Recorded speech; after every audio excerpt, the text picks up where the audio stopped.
কল্পনা করুন আপনি ৭ সাগর পাড়ি দিয়ে আটলান্টিক মহাসাগরের ১৩৫০ মাইল দূরে এমন একটি দ্বীপে পৌঁছেছেন যে দ্বীপের শুধুমাত্র ২৭০ জন বাসিন্দা। সেখানে কিছুদিন সময় কাটালেন, মনোমুগ্ধকর পরিবেশ উপভোগ করলেন এবং তারপর স্থির করলেন বাড়ি ফিরবেন। তবে একটি দুঃখের বিষয়, আপনি চাইলেই বাড়ি ফিরতে পারবেন না। এমনটা নয় যে আপনাকে মেরে ফেলা হবে। বর্তমান পৃথিবীতে আমরা যে বসতিগুলিতে বাস করি সেই সম্পর্কে আমরা জানি এবং এগুলি স্বাভাবিক। কিন্তু আপনি কি জানেন এই বিশ্বে এমন কিছু গ্রাম বা বসতি রয়েছে যা আমাদের কাছে অস্বাভাবিক। আমরা কল্পনা করতে পারবো না তাদের জীবন সম্পর্কে। তাদের কাছে স্বাভাবিক হলেও আমাদের মনে প্রশ্ন উঠবে, এরা কিভাবে এই জায়গায় বসবাস করে। ভিডিওটি সম্পূর্ণ দেখার অনুরোধ রইল। আর নতুন বন্ধুরা অবশ্যই পাশে থাকা সাবস্ক্রাইব লেখাটি প্রেস করে বেল আইকনের অল অপশন সিলেক্ট করুন। আমরা অনেকেই হয়তো ইতালির জলের উপর ভাসমান শহর ভেনিসকে দেখেছি, যা দেখলেই মনে হয় শহরটি বেশ রোমান্টিক এবং আকর্ষণীয়। কিন্তু আমরা অনেকেই নাইজেরিয়ার আটলান্টিক মহাসাগরের তীরে এই ভাসমান শহর সম্পর্কে ধারণা রাখি না। এই ভাসমান গ্রামটির নাম মাকোকো। এটি একসময় মাছ ধরার গ্রাম নামে খ্যাতি ছিল, তবে বর্তমানে এটি জলের উপর নির্মিত একটি বস্তি পরিবেশ।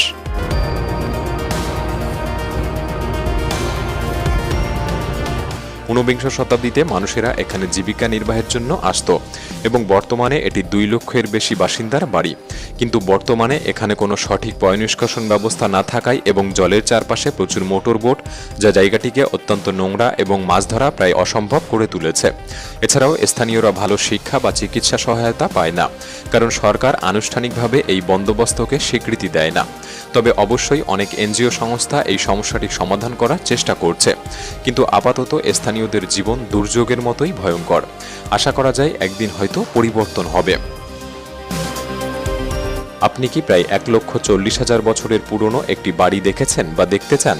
তাহলে ইরানে আপনাকে স্বাগত, যেখানে আপনি ক্যান্ডোভান নামের একটি প্রাচীন গ্রাম খুঁজে পাবেন।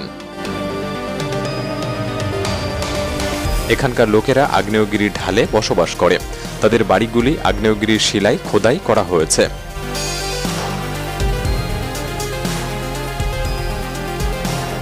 এখানকার একটি পর্বত ১,৪০,০০০ বছর আগে প্রাকৃতিক প্রক্রিয়ার মাধ্যমে গঠিত হয়েছিল এবং অগ্ন্যুৎপাতের পরে পাইরোক্লাস্টিক প্রবাহের দ্বারা উঁচু ক্লিপগুলি ৩৩০ ফুট উপরে দাঁড়িয়ে রয়েছে। এই মুহূর্তে গ্রামটিতে প্রায় ৬০০ জন বাস করে। অদ্ভুত এদের জীবনযাত্রা, তবে আশ্চর্যজনকভাবে এরা সবাই এখানে বসবাস করতে পেরে বেশ সন্তুষ্ট।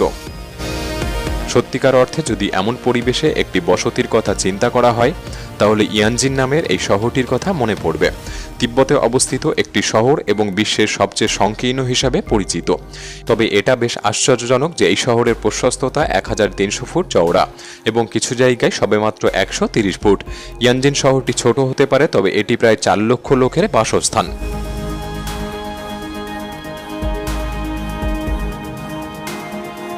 এটা ভাবলেই যেন মনে হয় কিভাবে সম্ভব, যেখানে চিত্তাকর্ষক এই শহরের দৈর্ঘ্য মাত্র ৩৭ মাইল। এখানকার ভালো দিক হলো পলিউশন। আশেপাশে খুব বেশি গাড়ি নেই, যা বাতাসকে বেশ পরিষ্কার করে তোলে। তবে এত মানুষ এত ছোট জায়গায় কিভাবে বসবাস করতে পারে তা কল্পনা করা বেশ কঠিন ব্যাপার। আন্টার্কটিকার দুর্গম এবং অত্যন্ত দুর্গম পরিবেশে আপনি যদি একটি নিরাপদ বাসস্থানের কথা চিন্তা করেন, তাহলে পরিচিত হন হ্যালি 6 এর সাথে। বরফের উপর ভাসমান এটি প্রথম পোলার স্টেশন, যা ৮টি আন্তঃসংযুক্ত বৈজ্ঞানিক গবেষণাগার। এই বাসস্থানটি এমন নকশায় তৈরি যা এক জায়গা থেকে অন্য জায়গায় সরানো যায়। এই স্থান পরিবর্তনটি অত্যন্ত গুরুত্বপূর্ণ, কারণ বরফ ক্রমাগত গলছে, যা এই গবেষণা কেন্দ্রে বন্যার মতো পরিস্থিতি তৈরি করতে পারে।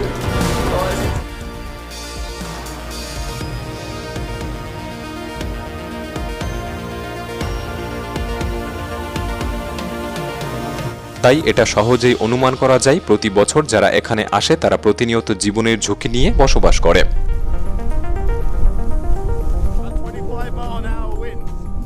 এছাড়াও শীতকালে যাদের ভিটামিন ডি প্রয়োজন তাদের জন্য হ্যালি স্টেশন উপযুক্ত জায়গা নয়, কারণ আন্টার্কটিকায় শীতের মাসগুলিতে সূর্য একেবারেই ওঠে না। এটি আন্টার্কটিক নাইট নামে পরিচিত এবং এটি ৪ মাস স্থায়ী হয়।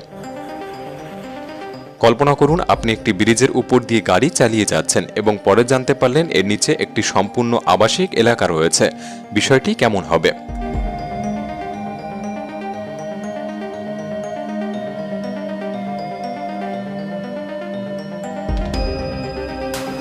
যেমন ধরুন ফিলিপাইনের ম্যানিলার সেতু। এটা ভাবতেও ভয় লাগে যে মানুষকে আসলে এমন পরিস্থিতিতেও থাকতে হয়। বাচ্চাদেরকে বড় করা স্বপ্ন, মৌলিক সুযোগ সুবিধার অভাব, স্যানিটেশনের অভাব এবং গাড়ির ক্রমাগত শব্দ। বেশ অদ্ভুত এই জীবনযাত্রা, যা এদের একটি দৈনন্দিন জীবনের সংগ্রাম। ঘন্টায় 60 মাইল বেগে বাতাস বইছে এবং ঢেউ উঠছে 23 ফুট উচ্চতায়। কানাডিয়ান এই শহর, যার নাম ফোর্ট এরি, এখানকার বাসিন্দারা প্রায়শই এমন চরম আবহাওয়ার মুখোমুখি হন।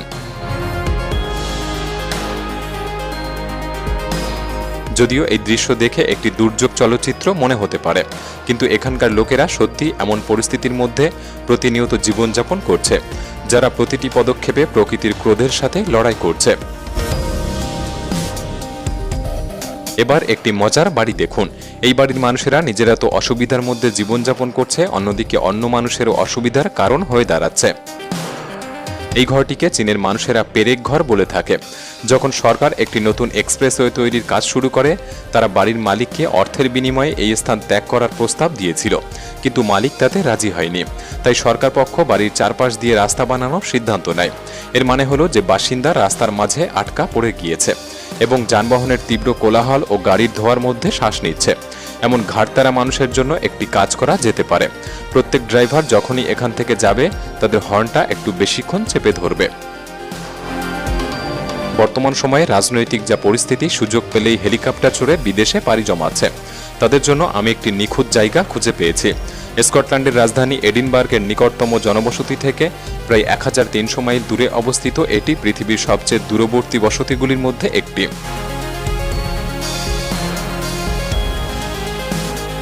দ্বীপটিতে প্রায় 270 জন লোক বাস করে এবং আটলান্টিক মহাসাগরের এই রুক্ষ সমুদ্রে এই স্থানে পৌঁছাতে প্রায় 2 সপ্তাহ সময় লাগে। আপনি একবার এখানে পৌঁছালে সহজে কেউ আপনাকে খুঁজে বার করতে পারবে না। তবে সমস্যা হলো আপনি চাইলে যখন তখন বাড়ি ফিরতে পারবেন না, এবং যদি নির্দিষ্ট সময়ে নির্দিষ্ট ফেরি আপনি মিস করে ফেলেন, তাহলে পরবর্তী ফেরির জন্য আপনাকে 1 বছরের জন্য অপেক্ষা করতে হতে পারে। এই গ্রামটি তাদের জন্য যারা উচ্চতাকে ভয় পায় না। দক্ষিণ পশ্চিম চীনে অবস্থিত এই 2 শতাব্দীর পুরনো বসতিটি 2600 ফুট উঁচু পাহাড়ের উপরে অবস্থিত। নামার একমাত্র উপায় হলো একটি অনিশ্চিত 2 ঘন্টার যাত্রা কাঠের সিঁড়ি দিয়ে। একটু চিন্তা করুন, প্রায় 18,000 মানুষ এই জায়গাটিকে নিজের বাড়ি বলে দাবি করে। তারা সবাই জীবনে হতাশ হয়ে এখানে চলে এসেছে এবং একসাথে বসবাস করছে। জীবন কঠিন এবং অর্থ সংকটপূর্ণ। উত্তর ইতালির ভেরোনার কাছে সানফ্লাওয়ার নামে একটি ভিলা রয়েছে। এটি 1935 সালে তৈরি করা প্রথম ঘূর্ণায়মান বাড়ি, যে বাড়িটি একটি বড় প্ল্যাটফর্মে ঘোরে, সারাদিন সূর্যের গতিবিধিকে অনুসরণ করে। কিন্তু হ্যাঁ, যদিও বাড়ির মালিকরা ভিটামিন ডি এর অভাব এবং জীবনের ভয়ানক অবস্থা থেকে ভুগছেন না, তবে এমন ঘূর্ণিপাক বাড়ি সাধারণত নিরাপদ বলা যায় না। আপনি এর আগে কখনো ফ্রিডম কোভ সম্পর্কে শুনেছেন? এটি কানাডার ভ্যাঙ্কুভারের কাছে একটি দুর্দান্ত দ্বীপ, যা 2 জন শিল্পীর দ্বারা তৈরি করা হয়েছে। এখানে 12টি ভাসমান বাসস্থান রয়েছে যা বসতি তৈরি করে, এবং আপনি কেবল সাঁতারের মাধ্যমে এটিতে পৌঁছাতে পারবেন। লোকেরা নিকটতম জলপ্রপাত থেকে তাদের জল সংগ্রহ করে এবং কেবলমাত্র তাজা খাবারের উপর নির্ভর করে, যা জলে বা কাছাকাছি জঙ্গলে খুঁজে পাওয়া যায়, কারণ এখানে বিদ্যুৎ বা ফ্রিজের কোনো ব্যবস্থা নেই। এই গ্রামটির নাম আও গাশিমা, যে গ্রামের বাসিন্দারা গলিত লাভার স্রোত দ্বারা নির্মিত একটি গ্রামে বসবাস করে। এটি জাপানের আওগাশিমা দ্বীপের মানুষদের জন্য একটি কঠোর বাস্তবতা। এই জায়গাটি একসময় 4টি আগ্নেয়গিরির আবাস স্থল ছিল, যা শতাব্দীর পর শতাব্দী ধরে সুপ্ত থাকলেও অষ্টাদশ শতাব্দীতে একবার অগ্নুৎপাত হয়েছিল, যা প্রায় 50 বছর ধরে মানুষকে সরিয়ে নিতে বাধ্য করেছিল। যাই হোক, জীবন অবশেষে এই দ্বীপে ফিরে আসার পথ খুঁজে পেয়েছিল। এই দ্বীপে পৌঁছানোর একমাত্র উপায় হলো হেলিকপ্টার, কারণ এটি নিছক ক্লিফ দ্বারা বেষ্টিত। অস্ট্রোগ নামের এই স্থানটি মন্টিনিগ্রো দেশে অবস্থিত একটি সক্রিয় মঠ, যা এটিকে অনন্য করে তোলে তা হলো এর অবস্থান। এটি 3000 ফুট উঁচুতে অবস্থিত, ঠিক পাহাড়ের মধ্যে। পরিবহন, বিশেষ করে জনসাধারণের দ্বারা এখানে পৌঁছানো সত্যি কঠিন, এমনকি হাইকিংও বেশ চ্যালেঞ্জিং। কিছু রাস্তা সরু এবং পর্বতময়। আজ অবধি মাত্র 12 জন সন্ন্যাসী অস্ট্রোগে বাস করতে পেরেছেন, এবং এতে কোনো সন্দেহ নেই যে তারা একটি কঠোর জীবনযাত্রা বেছে নিয়েছে। এই জায়গাগুলির মধ্যে কোনটি আপনার কাছে বেশি অদ্ভুত মনে হয়েছে আমাদের কমেন্ট বক্সে জানাতে পারেন। আজকের এই ভিডিওটি ভালো লাগলে একটি লাইক করতে পারেন। তাহলে দেখা হচ্ছে পরবর্তী নতুন কোনো এপিসোডে। ধন্যবাদ।